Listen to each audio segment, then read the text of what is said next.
to go make an announcement. Oh, yeah. Oh, all right. Well, can you guys hear us? Yeah. I mean, it's just us. Yeah, wait a little bit. I mean, because he's driving up some audience. Yeah, but the thing ends at 9, and What time is it now? it's like 8:33. Oh, shit. I'm Listen, sorry.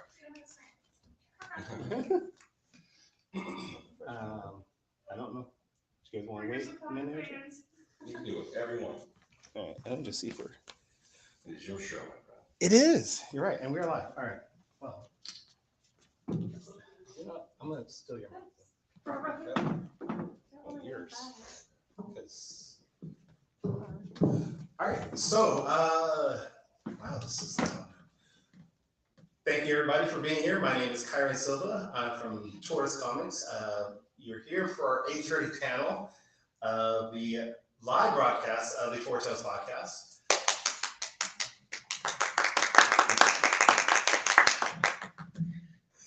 It's so sad. It's so The sad. enthusiasm. It is. If you don't know what Foretales podcast is, it is a podcast we run every Saturday with myself and my podcast partner, Danny J. Quick, where we interview comic creators across the nation, talking to them about what comics mean to them, why they get into comics, and why they keep doing it. And you know what? I can't do this without doing my intro. Okay. So I'm gonna have to do this. So That's good. I have this written. All right. Ladies and gentlemen, boys and girls, children of all ages, Taurus Comics, in collaboration with the Crocker Art Museum, respectfully brings to you the 89th episode of the Foretales podcast. I'm your host, Kyrun Silva from Taurus Comics. To my left, we have the rowdy writer of, what is it you write? Long John. Webcomic, Daniel Bethel. And to his left, we have the silky smooth writer and creator artist of books like Number 13, Play Good Children. Never Ending. Okay, yeah. Just a lot of books. Let's just put it that way. But we're here to talk about being an indie comic creator, why we continue to make comic books, and hopefully help you find your next favorite comic. We are live at CrockerCon, so thank you for the Crocker staff for setting this up. My man right there behind the camera, you're awesome. I appreciate you. We're also live on Age of the Geekdom Network through my phone right there. So we are on Facebook, Twitter, Twitch, and YouTube. So if you're listening or watching us live, thank you for your support, and please like and share because we need the help. But yeah, this is the first time I ran a panel, so this is going to go very clunky, and I will let you guys know right now. I am not going to hide that. But I have two amazing creators here. Between the two of them, it's about 50 years comics creating. Ranging from self-publishing their own books to working for companies like Dark Horse and Image, things like that. So it's a wealth of knowledge that we have here. So I'm gonna have you guys introduce yourselves. All right, Dan, you're starting off first. So introduce yourself. Tell us what it is you're currently working on, what you started on, and anything else you want to add. Can do. My name is Dan Bethel, and I've been making independent comics for, wow, that's hard, 16 years. Started as doing webcomics, and actually still do webcomics primarily. I did a humor action spy comedy called Evan 07 about secret agent janitors. Did that with actually the host of CrockerCon, Evan Burgoon. And then in 2014, I started my current comic called Long John. It's a Western about a cowboy that gets his clothes stolen. I'm trying to figure out how he gets those things back. And yeah, it's what I'm still working on, finishing out that story up actually, and that should be done next summer. And I get to move on to something new. Yeah, Robert. My name is Robert Love. I've been drawing and doing comics since 1996. Self-published my first comic back in 96 with my brother entitled Chocolate Thunder. It's like a little urban superhero, but he didn't have any powers.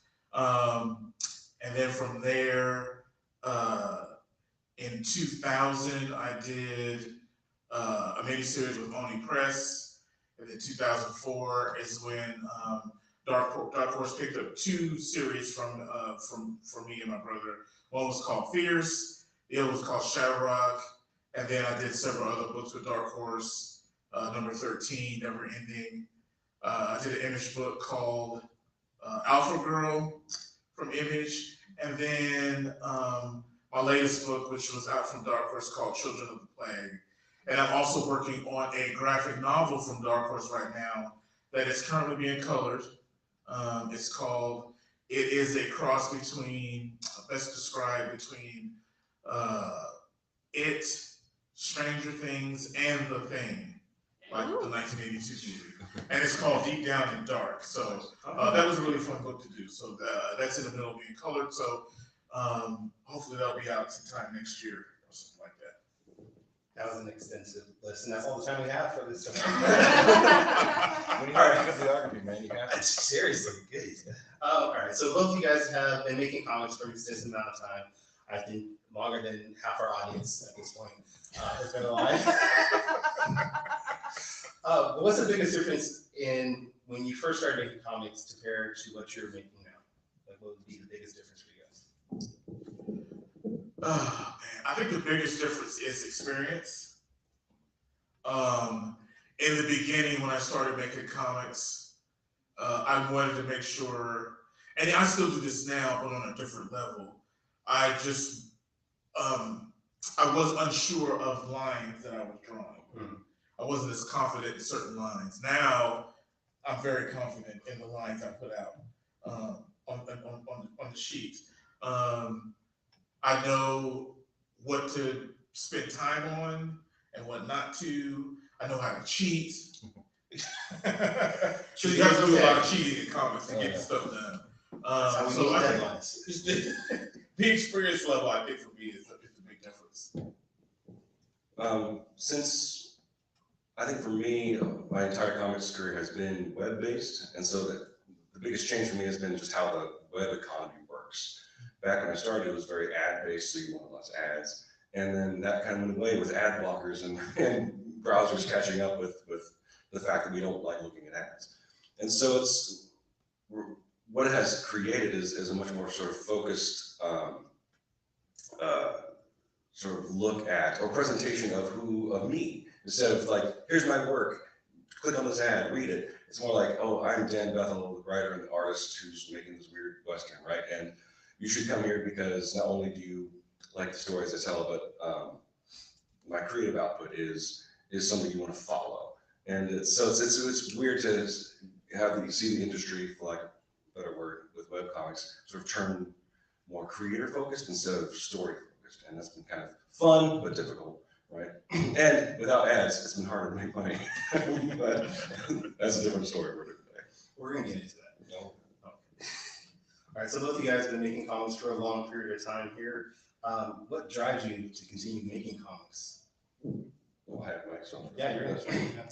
What to continue? I think I'm sure all of us can say this. I've always been creative in some shape or form, and for me, comics is the medium that really kind of clicked. It's how I get ideas out, and so it's especially any kind of creative endeavor generally is a solitary kind of existence, and getting these ideas, these stories, these images out there allows me to connect in some way, and kind of provides validation. It's like, well, I am contributing despite the fact that I'm in my office myself most of the time. And so just being able to share these stories in a way that people enjoy and share with others is what keeps me going. Yeah, because drawing is hard. It really is. Why does it have to be so hard? I love the medium of comics, and like he said, it's very therapeutic. I have stories at home that I've drawn just for me that I haven't put out, and I don't intend to put out because it's just. I would draw comics if I didn't get paid for it. Like I said, I've done it for myself because I'm into the medium that much, and I like the ability to storytell, the progression of characters. I like the process, the creative process of character designing, all the way to the last panel on the last page. Okay. You know? Yeah, I get it. Yeah. Go ahead, because you're gonna answer the next question. So you're good. And we all know that comics are a very lucrative business. Like all comic makers are Oh, or rich. Like I saw Robert coming in with his new Bentley from this year. And I've been to Dan's house. It's like 8 bedroom, 16 bath house. It's a bungalow. It's a bungalow. Okay, all right. All right. Well, what would you say is the hardest part? Well, let me rephrase this. What would you say is some of the low parts about being a comic creator? The difficult parts? Difficult parts, the sad parts, bad I parts. think the low part is the long hours. Yeah. That you have to spend at a table doing something. I have a day job, so it gives me the flexibility to do comics when I want to do them. I don't have to do them. So, it gives me the flexibility to do them if I feel like it's a story to tell or a writer I like or something, and we collaborate on something, I do it. And so I think the long hours, man, It is a drain. it's a drain. I think you actually bring up a really good point, because also have a day job that for me takes a lot of time. I'm a teacher, I'm an English teacher, so I can only work basically on my comics during the winter break and summer break. And so, because otherwise, for me, I have to focus on students and grading and giving them feedback and all that stuff. And so, like, I think the lowest point is just, if I could actually pick a specific point, it's I finished a book and it's out, and it's like, oh, the next one will be out for 2 years. Okay, I can do this. Yeah. All right. Well, since we talked about your low points, give me a high point of your careers. I think holding up the first book that I printed or as in my hand was really cool to see, especially coming from webcomics and publishing stuff online. Actually formatting that into a book that became paper that we could sell and hand to people was super cool. And it's still a joy that I don't get sick of whenever I pick up a new batch of books, right? So just kind of seeing the thing that is my dream, my passion, actually become something real is fantastic and it's awesome.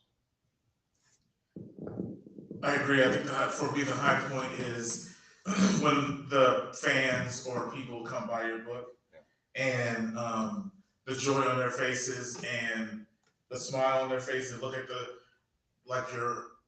they're just praising the art and the story and their appreciation of all the hard work that you put into it, and they see it. I think that's the high point. I say I'm actually a little surprised, especially for Dan, because if a lot of you guys don't know, Dan has an amazing book called Long John that has just been optioned to become a series on FX under the Chris Pine Production Studios. So I'm surprised that wasn't added on there. And then Robert has had a couple of your books have been turned into like short animations, right? Yeah, the number 13 was done, proof of concept, shopped around, never made it out. But I can't talk about it right now, but I have one book that is being developed for Amazon Prime, but I can't. No, okay, wait. Now, part of the Four Shows podcast is we always throw some type of spoilers and, stuff that you can throw stuff out there if you want. Feel free. I think you hit a good point. That's why it wasn't a high point, because the legal stuff is a low point. Yes. Let me tell you what. Cannot disclose. But I'm very excited for the opportunity, and I'm sure it's going to be great. I'm the people that are behind it are into it, and I can't wait to see what they do. All right, I get it. Especially with the strikes, I'm pretty sure that's probably halted things, so I get it. But I'm excited to see what comes from both of you guys. We have a few minutes here because I'm going to have a couple more questions. Then we're going to do some quick takes, and we're going to open up to questions in the audience here. But both of you guys, like I mentioned, been in comics for a while. What are things that you've noticed as far as trends in comics that maybe encourages you for the future of comics? I think actually, even though I don't necessarily read a lot of it, I think I've been really excited for the rise of manga as being normalized by the industry, because manga has the comics culture in Japan is so different, and they have a much wider variety of stories for all audiences, and I think that's the thing that the American comic industry needs. That it's not just for kids, as we've been learning, and it's not just superheroes. That you can have comics about businessmen making deals, I guess, and the whole variety. And so what I'm excited about is the young people, the kids who are reading manga and become comic creators in their own right, are coming to this medium with a broader brush, and it'll only fill out the market with more interesting stories that aren't just telling the same old thing again. That's what I'm excited about. So when can we expect Businessman Bob coming out from your studios? 2026. Okay. I would have to agree with them. I think that the comics are getting away. I like the fact that comics are getting away from superheroes. I don't read superhero comics anymore. I did it in the beginning, but I don't pick up Marvel and DC. Anything outside of superhero, I like to explore, and so I think I like the fact that comics are getting outside of that, exploring different stories. Like you said, like manga, man, you can pick up a manga book about any genre, no matter what it is, and they make it cool. So so I think that's a high point. Seeing that the imagination and the storytelling is going beyond someone flying over a city. Still cool. It's still cool. It's still cool. It's still cool, but We're not going to talk. I'm under the theory like if Marvel and DC have a lock on the superhero genre, so anybody else trying to do it is gonna be hard. Why do you constantly keep looking at me? Every time you say that about you don't like superheroes, you look directly at me. Like, I know I make superhero books, but I don't mean you gotta call me out on it. Oh.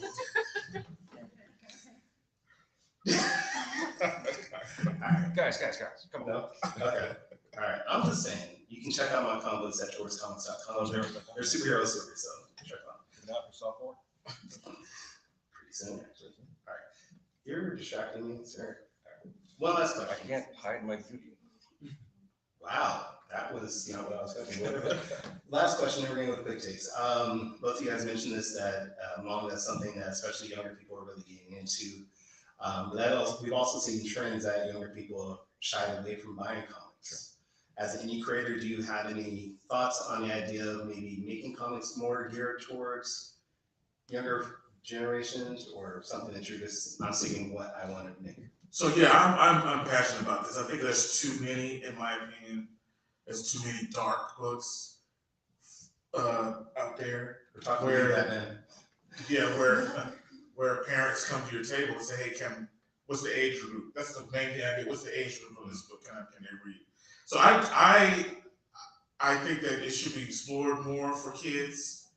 A lot more books should be directed at kids. When I first started collecting comics, I would get them from Circle K, 7-Eleven, or I didn't go to a comic book store till I was like, I didn't find out about a comic book store till I was like maybe 15, 16 years old.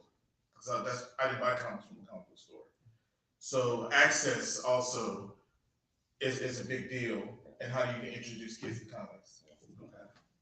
And I think the sticking point there is actually like the comic book publishers need to get on top of this, as we just said, like Marvel, DC, Image, Dark Horse, anybody needs to get on top of making comics for a younger audience, because there are actually a lot of very successful younger comics for younger audiences, but they're not being published by comic book companies. They're being published by Scholastic, right? And they're in bookstores. And that's the thing. If the comic industry wants to survive, they need to look to what the booksellers do that are actually selling. Because I think, aside from manga, I think one of the best-selling comics out there is like Dogman or something like that. And so like they're selling. It's just not comic book companies that are doing it.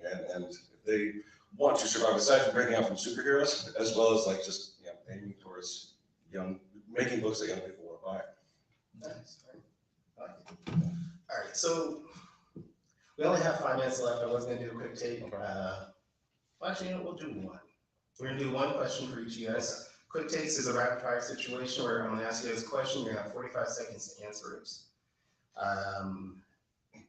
Pick a number between 1 and 10. 5. 5. All right. Dan. Yeah. If you could have one superpower in 45 seconds, what would it be? I love this question. Especially in 37 seconds. in relation to what we're talking about, making comics, stopping time so I can get more done. All right. You want the same question or different one? Invisibility, Okay. because I want to see what people say about me. That's something. Well done. Yeah. Okay. All right, we'll do one more. Robert, pick a number between 1 and 10 that's not 5. 8. 8. Oh, this is actually a good one. Which superhero has the best costume? Oh my. Oh man. I want to say Spider-Man. I want to say Spider-Man has the best costume. Okay. Easily recognizable. Bright colors, kids gravitate to them. Got the pointy eyes, the webbing. I think Spider-Man has the best costume, Okay. in my opinion. All right. Dan, you only have 20 seconds because he took the rest of the time. I never read a book with this character in it, but I've always was really impressed with the modern Green Lantern costume that came out in like the 60s because it was way ahead of its time. Like it didn't have like the underwear on the outside. It was just really smooth and sleek and cool. I've always liked that Green Lantern costume. You never read a comic book. Nope. I was a Marvel guy. Okay. Forget these. All right. Hey, whatever, man. That do you. Why are you bringing up old songs? All right, so that was a quick takes brought to us by CrockerCon. We have a couple minutes left. We have a few people in the audience. So if you guys have any questions, this is the best time to maybe ask them anything about making comics or just comics in general. Yes, ma'am. So for those who are just starting out, do you feel like they should be leading with like a moral compass of what they think they should put their mark on society, or do you think they should just kind of explore and experiment? I would encourage exploration because when you get to the point where you want to say something that you want to say, I'd say make sure you have the experience behind you so that you say it clearly, right? And then that way you know that the message you're trying to get across will get across as clearly as possible. So I would say just learn how to make comics by messing around, right? And see what works and see what doesn't. No, I completely agree. Exploration, get to know what you like. You know, you don't know what you like until you start doing it, the subjects you want to talk about. But yeah, I completely agree with, can't say it better myself. On like just a craft kind of perspective, when you say like they have a specific like moral idea that they want to get across, I recommend against that for someone starting out because that leads into a problem a lot of new creators get into, which is like, I'm going to tell my epic. And I'm like, you haven't made comics before. Instead, start small, start with something weird and neat and something that you're interested in. And that can, like I said, build up your experience to finally, when you get the confidence and abilities to tell a big story, you make sure you're hitting all those points and you say it perfectly. What about you? Share another question. Yes. Follow-up question. Since you do the web comics, which social media platforms do you think are best to promote your comic on, and what kind of rollout do you do? This second might be a great question for you, but because I actually don't see much of the future of social media right now. It's so falling apart, especially Twitter, X, whatever you want to call it. Instagram doesn't allow links to click on, so like, and nothing else is really gaining traction. I know he has some thoughts about TikTok. I don't know if you do TikTok. Robert loves TikTok. What are you talking about? But I think that the best thing to do right now is create your own internet presence by your website or with online stuff. Especially if you are doing this weird, more manga style or even like romance stuff, the best place to go would be what's it called? Webtoons. Yeah, Webtoons. And because I think in terms of webcomics, that's where most people that are finding comics now are going to Webtoons specifically, which is like a host site for comics. Yeah, Webtoons is like the biggest online comics platform. It's got millions of people go read comics on Webtoons. I mean, their readership is so huge that Marvel and DC can't even compete with it. It's like millions of people to get on there. And it's quite easy to put a submission on there and get on. Yeah. It's not difficult. Yeah. Fine, since you said. I would say find your own path. I know plenty of creators that just focus on Facebook and are successful in that realm because that's where they focus on and that's what they're comfortable with. I know creators that just do Instagram and do really well at that. One of my closest friends, my podcast partner, is Dan J. Quick. He does specifically all on TikTok. And he's blown up on TikTok to the point where he's almost about to quit his job because he's making that much money just off of sales from TikTok. So it's about finding what you're comfortable with and a platform that works well for you. Every platform is going to have its ups and downs. It's I don't know what the best thing to say is, but it's pros and cons is the best word. So find what you work with, but try them all, and then figure out which one you're going to be more comfortable with. Okay. All right. Any other questions? As far as mangas, which type of mangas do you guys normally read, or have you read any in particular that just caught your interest? Man, I've read like obviously I've read Naruto. I've read Akira. I read the original Akira manga books. Domu is really a psychological drama. I read that one. There's so many, man. It's like you just go to the bookstore, pick up one, looks interesting, just read it. Because I haven't read a bad manga yet. Well, that's a good advice. Just find something that you like and pick it up, because like we were talking about earlier, manga has a comic for everybody, right? I haven't read too much. I read Akira. The most recent manga I've read is a comic called Vagabond, which is like a samurai kind of thing. And I read Battle Angel, but that's a little one as well. What about you? Karen? I'm not I mean, you could do it too, man. Well, okay, so as far as reading mangas, I'm actually more of just anime watcher, but mangas I have read are My Hero Academia. I've read Trigun, which is a great series, parts of Dragon Ball, here and there I read. But I'm more of just, I like the animes. My Hero Academia is my favorite anime. Full Metal Alchemist is a Brotherhood is top notch for me. But I just try it. Like honestly, it's sort of just like comic book. Just go into a store, look at the cover. If it intrigues you, pick it up because that is probably what's gonna resonate with you. All right. Any other questions? I mean, it's just 3. I don't know what happened. All right. Well, no. Yes. I forgot what it was. Oh, okay. Well, then that is going to be the end of the show because I think we're past time anyways. I do want to make sure that people check you guys out, check out your work. So Dan, first off, tell everybody where people can check your books out, buy your stuff, check it out online on your social medias. The best place to go to find my stuff is the comic book website, longjohncomic.com. You can find the comic there. It's still a webcomic, even though I do make books. The books have extra stuff. But you can find me mostly on Instagram at Bethel Comics. You can find me on my website,